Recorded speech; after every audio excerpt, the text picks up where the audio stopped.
Thank you for joining us here. Oh, Ronald, I'm delighted to be here. I'm quite keen on Hong Kong. Where are you now? Well, I'm actually in Shenzhen, right across the border from Hong Kong. I'm in quarantine. I've come to China, and when you go to China, you have to quarantine for 10 days. And so I'm locked up, looking out the window. Great. And what are you doing in China? Well, I'm here to make some speeches in Shenzhen. That's why I'm here. But as you know, China is very strict about anything these days. And so basically, I have to quarantine for 10 days before I can do anything. I see. So I guess once you come out from quarantine, people are going to ask you about the outlook on China. What's your view of the world? And probably, what's your take on the 20th Party Congress that was just held last week? So tell me, Jim, what's your outlook in China and what's your take on the 20th Party Congress? Well, specifically to China, China has been closing off. I'm part of it. It's very closed off. And when you close your country down, it obviously affects your economy. So the Chinese economy has been and is being and will be affected by the virus and the close down. At the same time, they had a big property bubble, as they know, and you probably know. Beijing has been trying to do something about the property market for a long time. It is now working, whether it's Beijing doing it or the market or speculators or somebody who's closing down the property market. So you're getting hit with two things. They're getting hit with the virus, the close down from the virus. So you're getting hit with the property market problems. And of course, the world has problems too. So China's getting hit on three different fronts. But I would remind you, Ron, America became the most successful country in the 20th century, but along the way, oh my gosh, we had huge problems along the way, and somehow we survived and succeeded. China will have problems, but they will survive and succeed. There's a Mandarin word, Wei Ji. Wei Ji means disaster and opportunity are the same thing. So when you see problems in China, remember Wei Ji. So what are the opportunities that you see in light of all the risks involved in China? Well, normally when it's a time like this, transportation companies are badly affected, entertainment companies, hotel companies, restaurant companies. These are especially hard hit in times like this. So airlines might be an opportunity. You look for the things that are being hurt. I own Chinese wine companies. People aren't going out a lot these days because of the virus and the lockdowns. So any of those kind of businesses or opportunities may be opportunities as we go forward. But you have to be careful that the company doesn't have too much debt and have smart people, because no matter how smart you are, you can get hurt in a bad time. I know you are very bullish on China, but the Western world is not too bullish on China. And as you know, geopolitics is intensifying by the day.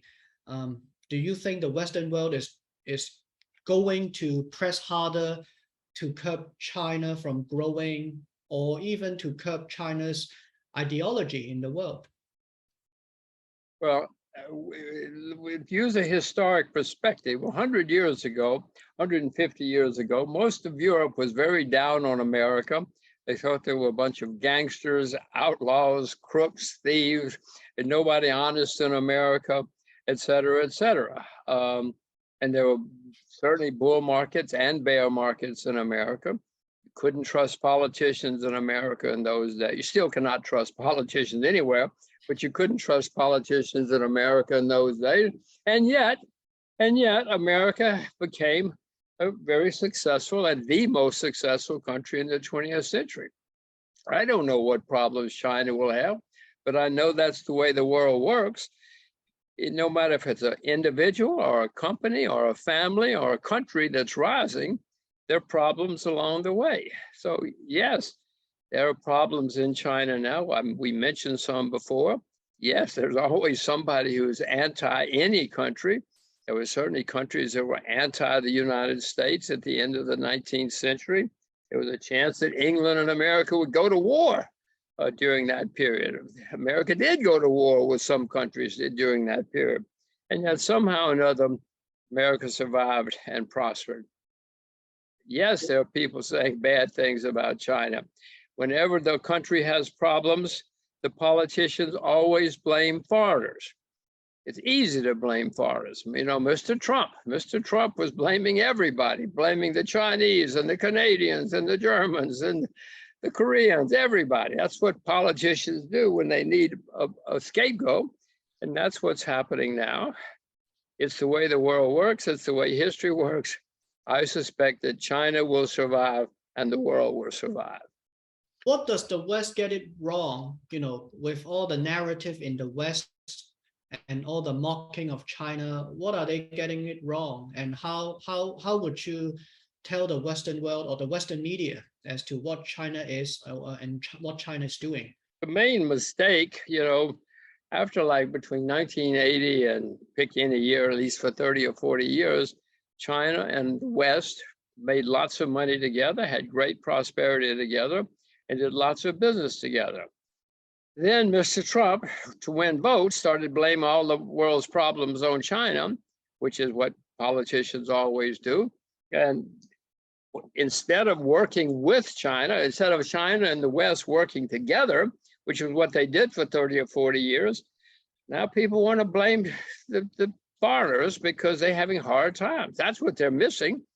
We should continue to work together, should continue to open up. And by the way, China should continue to open up too. Both sides should continue to open up and work together and prosper together. Going around screaming at each other and saying you're horrible people because you have different color hair is a waste of time. Well, I know you live in Singapore, and Singapore has been a great mediator in ensuring peace and ensuring a good relationship between China and the US. So I know you reside in Singapore. Do you think Singapore has a role to play in all this? Well, Singapore is a small country. Singapore has 5 million people. It's a very, very successful and prosperous country. It has the most important port in the world. So yes, we don't ignore Singapore, but when push comes to shove, people will certainly take the phone, answer the phone if Singapore calls, but if they're not going to do what Singapore says, if it's not in their own interest. But yes, Singapore is certainly a player now. When I saw you last week in Singapore, you told me you actually thought of moving to Hong Kong when you were choosing between Singapore and Hong Kong. And tell me again, and to the audience, why did you not choose Hong Kong? Well, Hong Kong was very polluted in those days, and they mainly spoke Cantonese, and the main language of Chinese is Mandarin, as you know. And so we wanted to be, of course, we didn't want pollution, and Singapore is certainly not polluted, and we wanted Mandarin. Singapore emphasizes Mandarin more than Cantonese or other dialects. So Singapore works.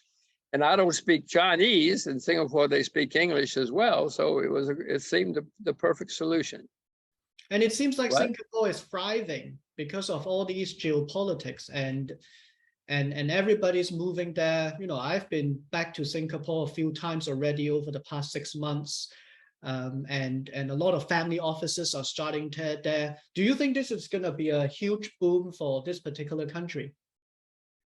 Well, it is right now, for whatever reason, rightly or wrongly, many people are leaving Hong Kong in this decade or so, and then many of them are going to Singapore.